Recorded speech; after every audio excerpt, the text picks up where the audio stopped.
and especially this season, okay? Thank you. Hey, thanks for joining us. Thank you. Yeah. All right.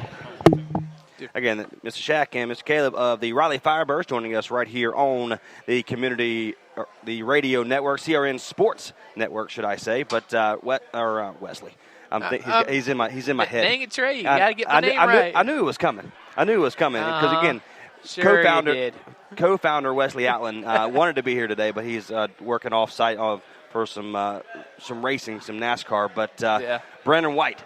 And Trey's not here at the Fox and Hound for the Raleigh Firebirds. It's been a great event so far.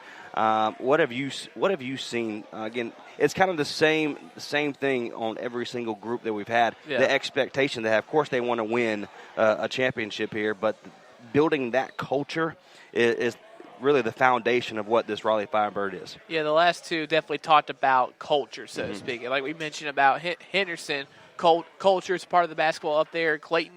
Culture is a big part of the basketball, so you need to have that to succeed. And based off what we've seen, Robert Brickey has done a great job of establishing that culture within the Raleigh Firebirds program. The years of experience he brings, from Duke to this program is also beneficial.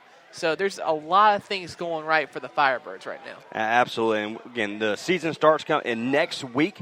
They've already been little scrimmages here and there, but they went down to Canada a few weeks ago.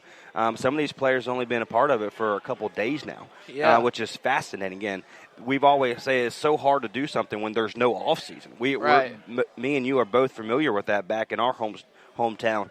For football-wise, if there's no off-season, we can see how that goes. But you have multiple days to prepare for something. I mean, it's a big difference. Absolutely. And so, what are you expecting? And we'll get into. Yeah, come on now. Yeah, come on, man. Come on down. So you were saying, Trey? Yeah. So, what are you expecting out of the Raleigh Firebirds? Again, we've seen some great kids, and I say kids, they're our age.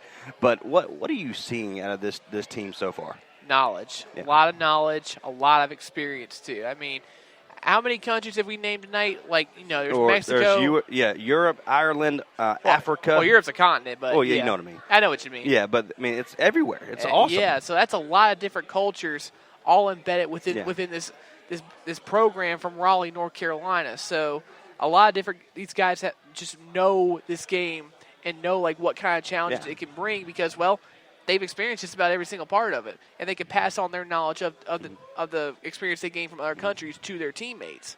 So, I think this is a really well-seasoned program right here, even though it's only just a couple of years old. Oh, absolutely. You wouldn't even know it. It was a couple. This is only the second season a part of this league. So, hey, Tay, we're going to take another quick break. We'll be right back for live coverage right here at the Fox and Hound for the Raleigh Firebirds media coverage.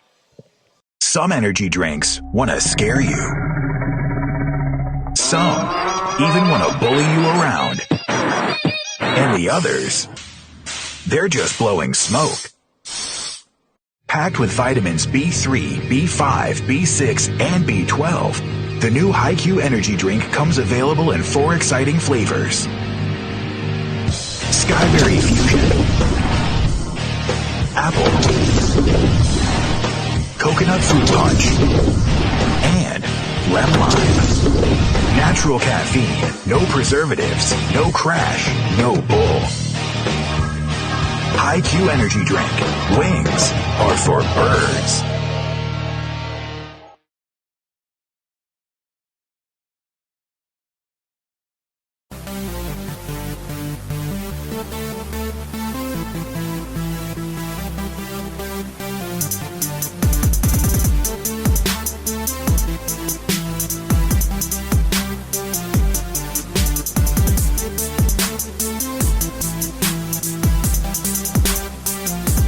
This is CRN, the Community Radio Network, the voice of the community.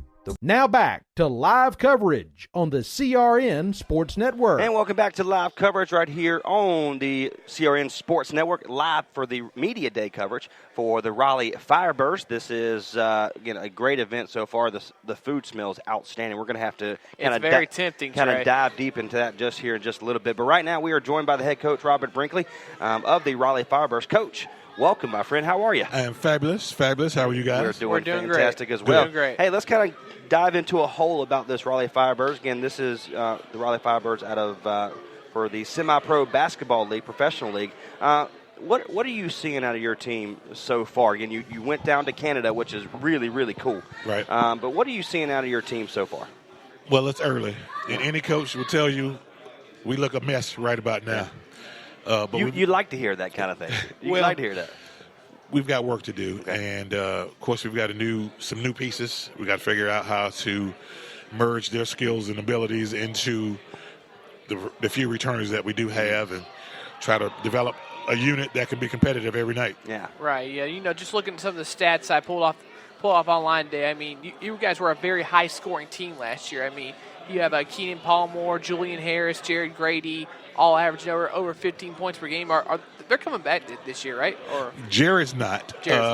We've got Darius Leonard, Jamal McCoy, and we have one other returner from last year, but we've got some holes to fill. Right. Now, go ahead. Sorry. So, you like you have some holes to fill, but you do have that experience there. So, I know you said things are a bit of a mess right now, which, is expected very early in the season. So, like, what have you seen with the veterans in regards to trying to mesh with the new guys that are coming in? Well, one thing I love about this group, and this is what we tried to select when we picked our final roster, is guys with high basketball IQs that know how to play the game and will share the ball. Yeah. So I think it's fun to play when you have guys that are sharing the ball. We get up and down. We like to run and gun, so to speak. Yeah. But I said, listen, if you're not having fun doing this, go do something else. I said, that's what we were talking about earlier, Trey. Yeah. And you got. I can do all my job, but part of my job is to make sure you guys are having fun. Yeah. And if it's not fun, then it's not worth doing. Oh, absolutely love it. Right, yeah. So tell us a little bit about your history of basketball. I mean, you have the Duke background, so enlighten us to all the experience that you bring to the Raleigh Firebirds. Well, I'll give you a synopsis. That's perfectly fine. Well, what I think I bring is just some experience from a coach's perspective. I've been a coach for a long time, and I think I help guys understand what we're trying to do, and more importantly, why we're trying to do it. Right. And if they can understand those things, I think that puts us in a situation where we can be successful.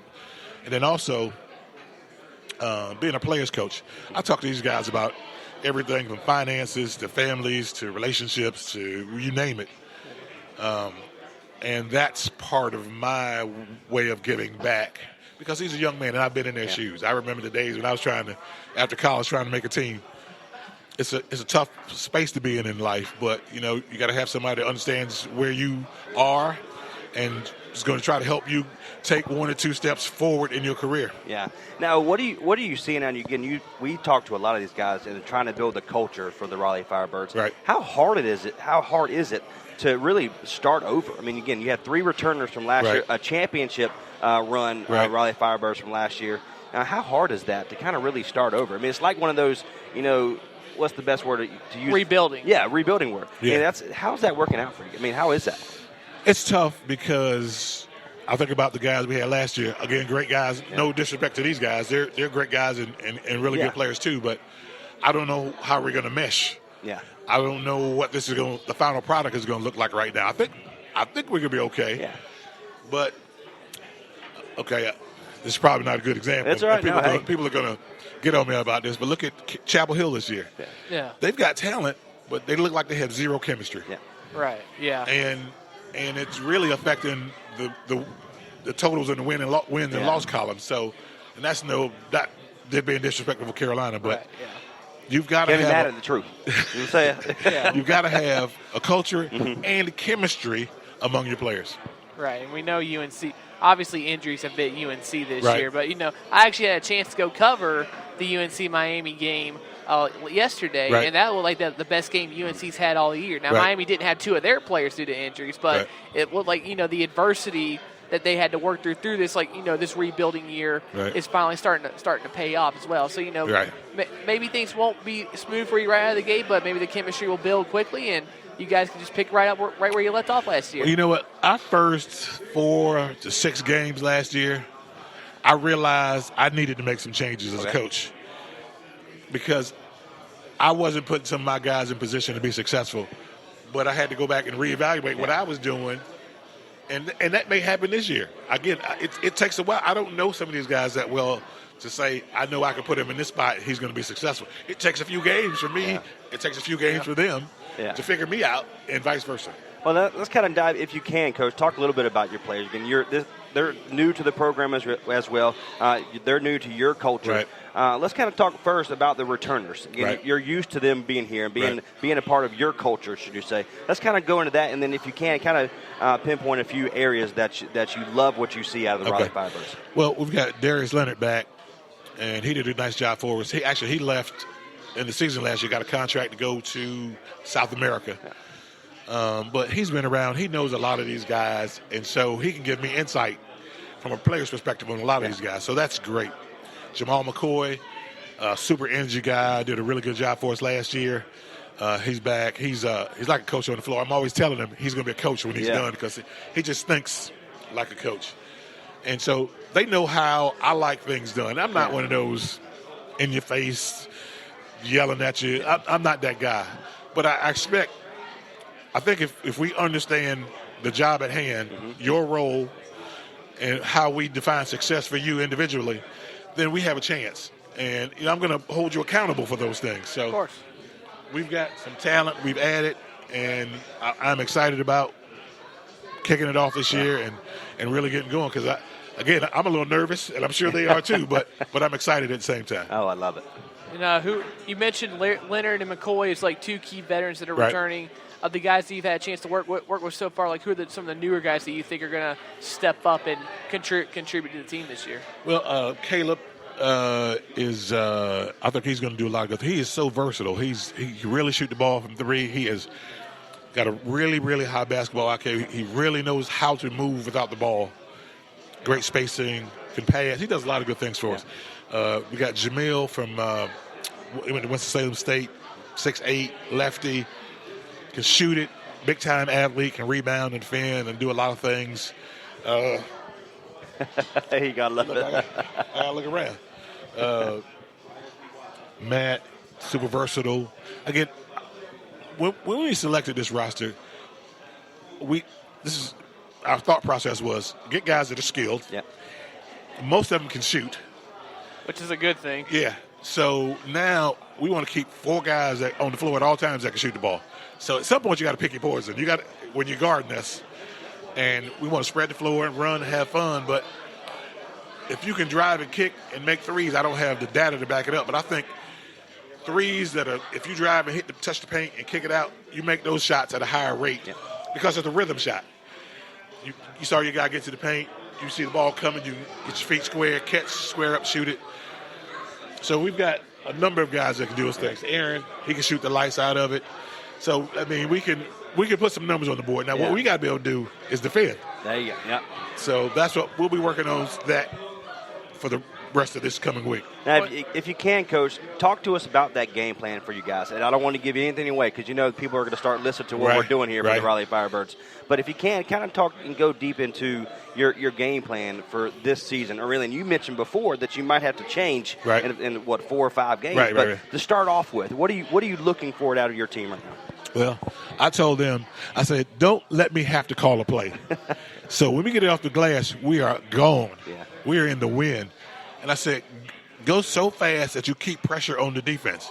And I said, then we got to make the right decision. Yeah. So that might be you get a layup. That might be you get to the paint and can't get a layup, but you kick it out. That might be you get somewhere and we have to run a play. Yeah. But our initial concept is transition basketball, no sets. And then we've got to be able to execute when we do run a set. And I said, I show up a certain few times a game because there's something needs to happen. So we have to be able to execute in that moment. Dead ball, timeout situation, in the half, in the game. That's what coaches come into play. Yeah. Right. Sounds to me like you run like a positionless style of basketball too, like what the pros do. For the most part, yes. Like I really like to get in my point guard's hands because they're my decision makers. Yeah. But yeah, we really don't have positions per se. Okay. Coach, man, I am looking forward to what you guys bring to the table. We're looking forward to not only calling your games home, but also away. Your first game is in Indiana this coming up weekend. What are you looking forward to your first game out of the gate?